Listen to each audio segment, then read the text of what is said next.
नमस्कार दोस्तों, स्वागत है आपका टेक्निकल अस्प में और मैं हूं किशन चंद। दोस्तों इस वीडियो में हम आपके लिए लेकर आते हैं स्पेस, डिफेंस और इंटरनेशनल खबरों से जुड़ी हुई जानकारी को। तो चलिए देख लेते हैं। दोस्तों यहाँ पे अगर सबसे पहले डिफेंस अपडेट की बात करते हैं तो India China border stand of को लेकर आ रही है, जहां भारत ने एक बहुत बड़ी कामयाबी हासिल की है और अब 6 नई चोटियों पर भारतीय सेना ने भारत का झंडा फहरा दिया है। पूर्वी लद्दाख में भारतीय सेना से मात खाने के बाद चीन की पीपल लिबरेशन आर्मी इस वक्त बौखलाहट पे है। दोनों देशों के बीच अगले दौर की सैन्य बातचीत नहीं हो सकी है क्योंकि चीन ने अभी तक कोई डेट कंफर्म नहीं की है। उसकी तिलमिलाहट की वजह यह है कि पिछले 3 हफ्तों में सेना ने लाइन ऑफ एक्चुअल कंट्रोल पर 6 नई ऊंचाइयों पर कब्जा कर लिया है। इन पहाड़ी इलाकों तक चीन भी पहुंचना चाहता है, मगर भारत ने काफी चालाकी से ये काम कर दिखाया। सेना के अधिकारी ने बताया कि मगर हिल, गुरंग हिल, रेचिनला, रेजंगला, मोगपरी और फिंगर फोर्ट के पास की ऊंचाई पर हमारे जवान मौजूद है। ये जगहें खाली पड़ी थीं और चीनी सैनिक वहां पहुंचने से पहले ही भारतीय जवानों ने रणनीतिक बढ़त हासिल कर ली। सूत्रों ने बताया कि ऊंचाई पर पहुंचने के नाकाम चीनियों की हताशा के चलते लंबे अरसे के बाद गोलियां भी चली। दोस्तों चीन की तरफ से अभी भी कोई भी जो बातचीत की प्रगति है वो सकारात्मक नहीं रही है। चीनी सेना की ओर से बीच बीच में अतिक्रमण की कोशिशें होती रहती हैं। इसके बाद भी भारतीय सेना ने लगातार ऑपरेशन जारी किया है और रणनीतिक ऊंचाई पर पहुंचना शुरू कर दिया है। दोस्तों इस बात को ध्यान रखना आपको जरूरी है कि इस एरिया में जो भी टॉप पर रहेगा वो रणनीतिक रूप से काफी अहम स्थान पर रहेगा और युद्ध की स्थिति में एक मजबूत बढ़त पहले ही मिल जाएगी। दरअसल इस पूरे एरिया की मॉनिटरिंग लगातार की जा रही है और राष्ट्रीय सुरक्षा सलाहकार Ajit Doval, chief of defence staff general Vipin Rawat और सेना प्रमुख जनरल मुकुंद नरवणे लगातार मॉनिटरिंग कर रहे हैं इस एरिया की। आपको बता दें कि सूत्रों ने साफ कह दिया है कि ब्लैक टॉप हिल और हेलमेट टॉप हिल LAC पर चीनी हिस्से में आती हैं, जबकि भारतीय सेना ने जिन चोटियों पर कब्जा किया है वो हमारी तरफ है। चोटियों पर सेना के कब्जे के बाद चीन की सेना रेजंगला और रेचिनला के पास 3000 अतिरिक्त सैनिकों की उसने तैनाती की है।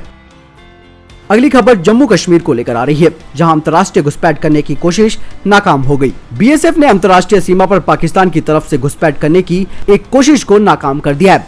साथ ही मादक पदार्थों के 58 पैकेट और 2 पिस्तौल भी बरामद की है। सीमा सुरक्षा बल के अधिकारी ने बताया कि संदिग्ध तस्करों ने शनिवार और रविवार की रात RS-पुरा सेक्टर में घुसपैठ करने की कोशिश की, जिसे सुरक्षा बलों ने नाकाम कर दिया। ये घुसपैठी रात के अंधेरे का फायदा उठाकर सीमा में घुसपैठ करने की कोशिश कर रहे थे। इस पर BSF ने गोलीबारी की और उनके मंसूबों पर पानी फेर दिया। दोस्तों दरअसल पाकिस्तान और चीन इस देश के 2 ऐसे नासूर पड़ोसी बन चुके हैं जिनका इलाज अगर ढंग से ना किया जाए तो ये हमेशा एक सांप की तरह हमारे पड़ोस में बसे रहेंगे। ऐसे में इनका इलाज करना बेहद जरूरी है।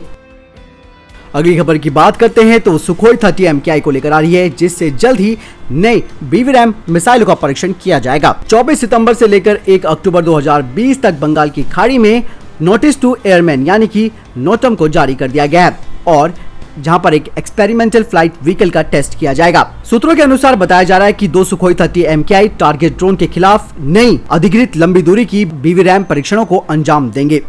पिछले महीने भारतीय वायुसेना के सुखोई 30 MKI ने फ्रांस की MICA infrared seeker beyond visual range air to air missile का परीक्षण किया था और साथ ही रूस से ली गई RVVSD BVRAM का परीक्षण किया गया था। इंडियन एयरफोर्स दोबारा से टेस्ट करना चाहती है RVVSD और R27ET1 BVRAM मिसाइलों का। सूत्रों के मुताबिक 300 RVVMD, 400 RVVSD और R27ET1 और R27ER1 के करीबन 300 इसी तरीके की जो मिसाइलें हैं इनका मिश्रण है, उनका ऑर्डर दिया गया है और कुछ की खेप रूस से विशेष विमानों से भारत भी पहुंचने लगी है। साथ ही भारत सुखोई MKI बेड़े और LCA तेजस MK1A में स्वदेशी रूप से विकसित अस्त्रा MK1 BVRAM और इजरायली डर्बी ER BVRAM मिसाइलों को भी इंटीग्रेटेड करेगा। अगली खबर की बात करते हैं तो वो क्वाड को लेकर आ रही है। जापान की मीडिया के अनुसार बताया गया है कि अक्टूबर में शुरू होने वाली क्वाड समूह की मीटिंग टोक्यो में हो सकती है। क्वाड में जापान, अमेरिका, ऑस्ट्रेलिया और भारत हैं।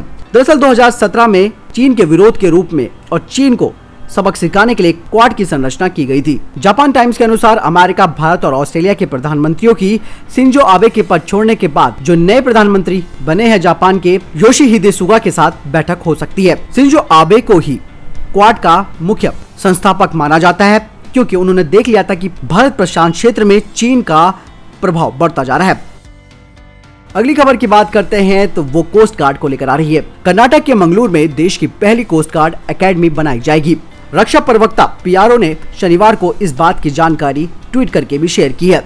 उन्होंने ट्वीट में कहा है कि एकेडमी बनाने के लिए कर्नाटक औद्योगिक क्षेत्र विकास बोर्ड की करीब 158 एकड़ जमीन ली जा चुकी है। यहाँ आईसीजे अधिकारियों, कर्मचारियों और हितधारकों के प्रोफेशनल मैनेटाइन ट्रेनिंग की दिशा में मील का एक पत्थर होने वाला है।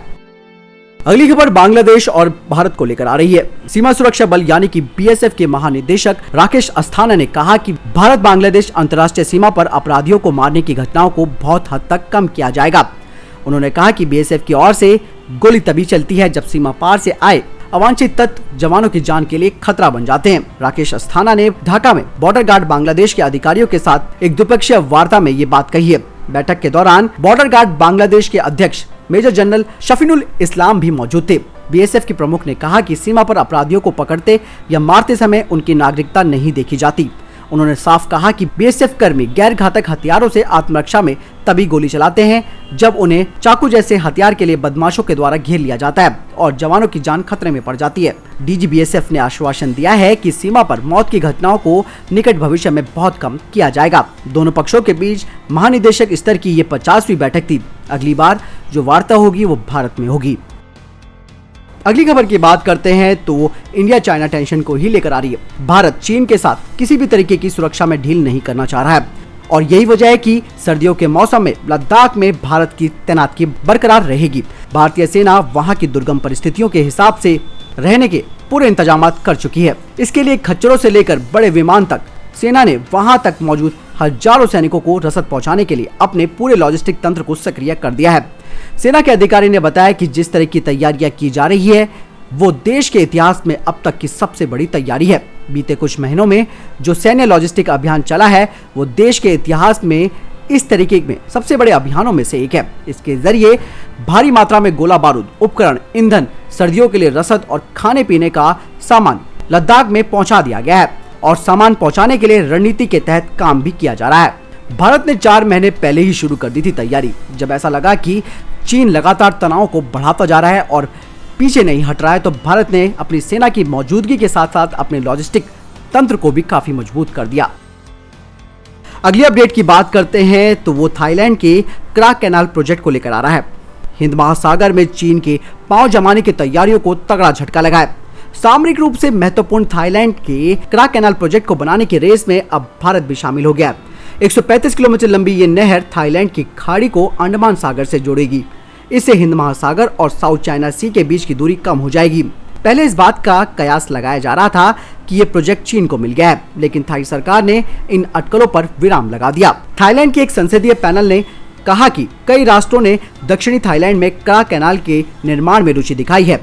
इससे साउथ चाइना सी से हिंद महासागर में आने वाले जहाजों को मलक्का स्ट्रेट का चक्कर नहीं लगाना पड़ेगा। इससे उन जहाजों के समय और ईंधन की खपत में भी कमी आएगी। इस प्रोजेक्ट का अध्ययन करने वाली संसदीय समिति के प्रमुख और थाई नेशन पावर पार्टी के सांसद ने कहा कि कराचतुम में एक नहर बनाने का सदियों पुराना सपना वास्तविक होने जा रहा है।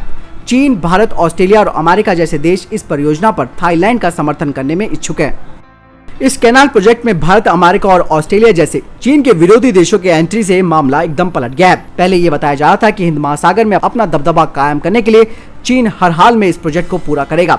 इससे न केवल भारत को कम समय में घेरा जा सकता है, बल्कि उसकी नौसेना अंडमान और निकोबार में भारतीय सैन्य अड्डे के पास भी पहुंच सकती है।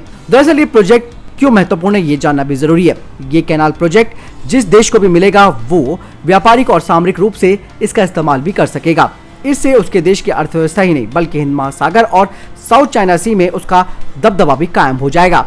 चीन पहले से इस प्रोजेक्ट को बनाने के लिए प्रयासरत है। हालांकि थाईलैंड और चीन के बीच संबंध अब अच्छे नहीं चल रहे हैं। इन्होंने 2 पनडुब्बियों का सौदा भी किया था, जिसे थाईलैंड ने मना कर दिया चीन से लेने के लिए, क्योंकि इसके लिए वो काफी पैसे मांग रहा था और इस कैनाल प्रोजेक्ट में भी वो काफी पैसा लगा भी रहा है, जिससे थाईलैंड कर्ज में डूब जाएगा। इसीलिए स्टे लगा दिया गया है चीन के कई प्रोजेक्ट्स पे जो कि थाईलैंड में चल रहे थे। अगली खबर की बात करते हैं तो अरुणाचल प्रदेश से आ रही है। एक बार फिर चीन विश्वासघाती चरित्र को दिखा रहा है। गलवान और पैंगोंग में जो चीन को हार मिली, उससे सी जिनपिंग की सेना नए मोर्चे पर तनाव पैदा करने में जुट गई है। अरुणाचल प्रदेश में चीन की नई साजिश की पोल खुल गई है। अरुणाचल प्रदेश के पास एलएसी पर 6 इलाकों में चीन ने जवानों की तैनाती बढ़ाई है। ऊपर सुबानसिरी के असापीला, लोंगुज, बीसा और माझा में तनाव है। चीन ने अरुणाचल प्रदेश के बीसा में LAC के पास सड़क भी बनाई है। भारतीय सेना चीन की चुनौती को जवाब देने के लिए यहाँ भी तैयार है। अरुणाचल प्रदेश में LAC के 4 संवेदनशील क्षेत्रों में सेना सतर्क है।